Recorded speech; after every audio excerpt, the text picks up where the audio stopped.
బయలుదేరుతున్నారు ఇప్పుడు మరి. ఇంకొకదాన్ని ఉంటాను మరి, ఇక పప్పి ఉంది కదా, పప్పితో ఉంటాను.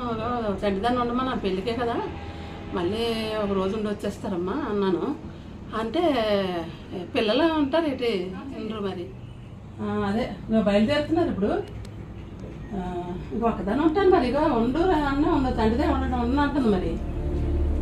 ఉండమ్మా 2 రోజులే కదా, పెళ్ళికి వెళ్ళి వచ్చేస్తారు అమ్మ నాన్నను అనేసి అంటే ఇంకెళ్ళిపోతుంది. చూసాను చెల్లి, ఉండనన్నది సాత్విక. 2 రోజులే కదమ్మా ఉండన్నాను, మరి ఉండను అంటుంది. ఇక రెడీ అయిపోతుంది, వెళ్ళిపోతారు ఇప్పుడు, టైం అయిపోయింది. సర్లే మరి ఏం చేస్తాను, ఉంటాను మరి ఒకదాన్ని. సరే చెల్లి వెళ్ళిపోయారు అందరూ, మన ఇద్దరు ఉంటామమ్మా. అటు అక్క ఉన్నదే కదా, అక్క కూడా నిన్ను వదిలేసి వెళ్ళిపోయింది కదా. అంటే అక్క మీద బెంగెట్టుకోవా నువ్వు? ఏంటమ్మా అది వెళ్ళిపోయింది కదా, వెళ్ళిపోయి కదమ్మా.